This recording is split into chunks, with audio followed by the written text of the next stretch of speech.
Hi, this is Mrs. Duncan, your English 102 instructor, and I wanted to talk to you today about the research paper that we are about to begin.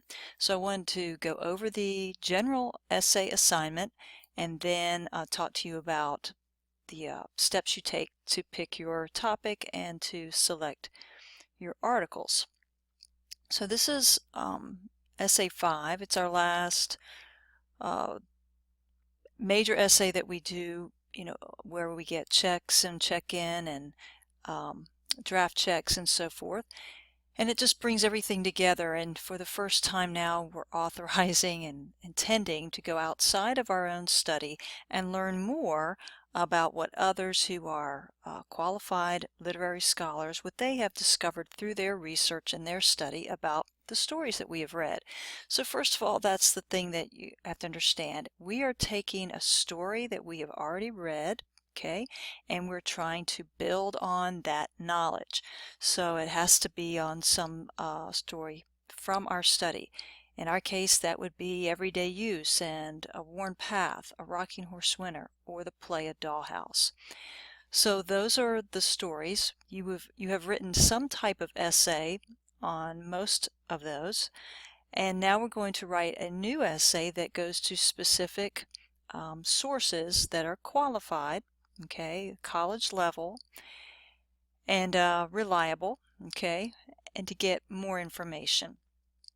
So that's the first thing. So you will be writing your own original, still 5 paragraphs. This is not a normal size research paper. This is kind of what I would call a little baby research paper because you only have to have 2 sources, but it gives us that practice again that we're supposed to get in composition class of actually writing a research paper. We'll be using Mla Format, which is what we've been using all along. It just will be advanced because now we're going to have to cite our sources in Mla. And if you've had me, you've had that already in 101. Maybe you haven't had that yet, and that's going to be a very important part of this process. So we're going to be spending the next this week and the next going through that. All right, you have to use specific sources, okay? They have to come from the Lawson State. You could also consider the AVL, Alabama Virtual Library databases, which means you can get them either through our library website or a local Alabama library website. And that would be, we start with the Gales Literature Resource Center. So if you're looking for it in there, it'll be under L because they're alphabetized. Some others that you might can use, these are at the top of the list alphabetically, is Academic Search Premier and Academic One File. Okay, so you can't just go and Google something on the internet. They're not acceptable, and particularly if they're things like Wikipedia and SparkNotes. Real quick reason why. Wikipedia is not considered an authoritative source. Anybody could write anything in. The publishers actually have a disclaimer about that. SparkNotes tends to be high school level, and we're looking for college level, so we're trying to add to our study. Sometimes I put some articles in, post them in there, and then but you still have to find additional ones, so you can look for that. But here's the thing, you've got to write on a topic or story focus that you haven't written about before. So it's not that you've maybe didn't write anything about Rocking Horse Winter, because everyone did, but if you did theme, which we did, right, you would need to write about a different thing in Rocking Horse Winter if that was your favorite story. So if you found things that were written about Rocking Horse Winter in the databases but it wasn't about theme, then, or the same focus you had, then you could use it, but it has to be different. It can't be a rehash of a previous essay. It has to be brand new. So it's wide open though, because it's hard to say what you might find in there, although I'm pretty familiar with these stories and what the database has in there. But they can have a variety of things, articles that focus on theme, character analysis, point of view, settings, symbols, conflicts, irony, plot arrangement, any number of things. As long as you understand and it's building on the knowledge and you're not just finding something that you already knew. Okay, there's an example of this in our textbook in chapter 6. It's called an exploratory research. This is a particular kind where we're going there to learn more, not support a thesis. Okay, not support an argumentative thesis or an interpretive thesis. We're going to find out more. So it's exploratory. There's a sample of this, a research-supported essay on those pages, and there's chapter content on citing sources. So there's plenty of things to look at for examples in there, and I'll try to provide you additional ones as well.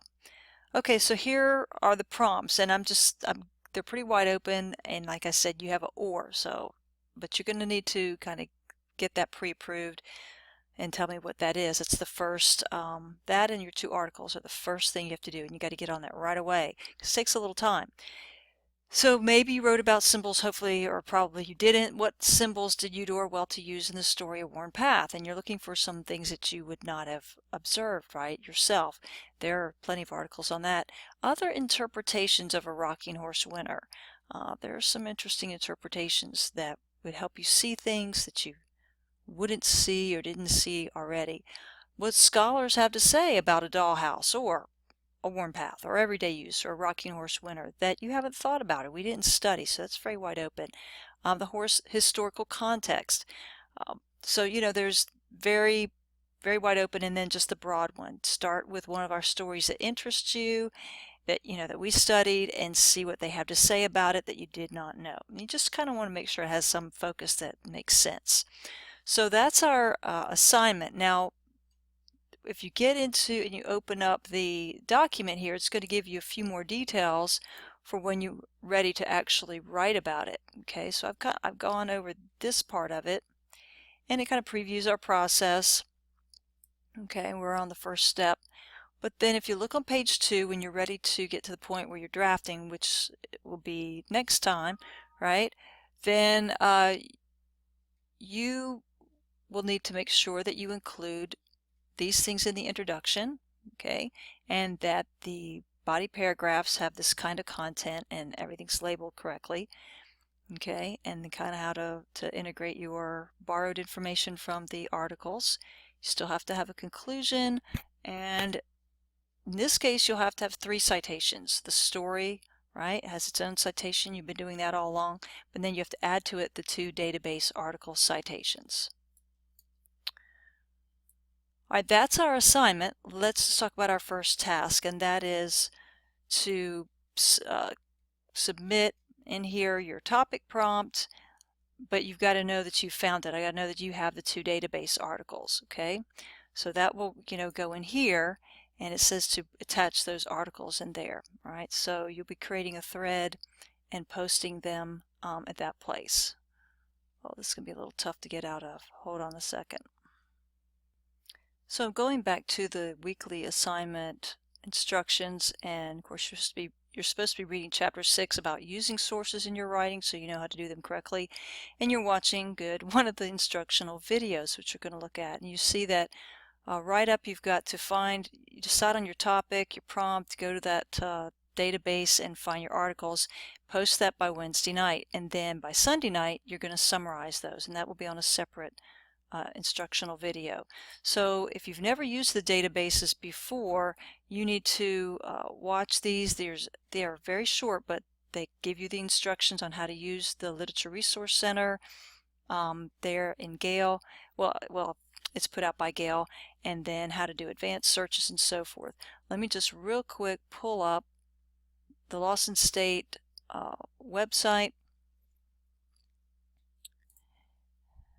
and show you just how to get to those databases really fast.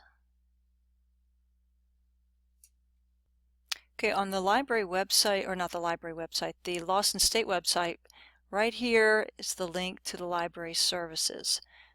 There's just about 3 clicks, I think it is, to get to the databases. So you click that one, you see it there, and then what are we looking for? Databases. So there in the course menu to the left, click on databases. It's going to bring us to the page where they all load up. And if I know that we're looking for the Literature Resource Center, so you could just click on the L. I'm going to scroll down just a little bit. They're all alphabetized.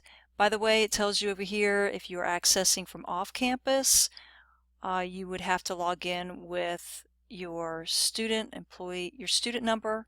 It used to be your Blackboard login. Now it's your student number and your 6-digit date of birth. So that's like what you would log into the student number to Student Suite. Okay. Because these are restricted. These are not free resources to everybody. They're paid for with tuition money. So these are the other two I mentioned. If you didn't find what all you needed in the Literature Resource Center, then you can look there and use a similar type of process. There it is, Literature Resources. They used to have the word center in it. Click on that. And then I'm going to let you watch the other video on how you use the website to get to get in there rather than take the time here. So that's how you get this far, and then these will take you to the rest of it. So that's the starting point, because you got to find them. It's going to take you a little time. You need to, but it shouldn't take you more than an hour, okay? And that's not much time that's not a long time for homework. So I'll be checking those on Wednesday night, and make sure you check these so you know how to do them right.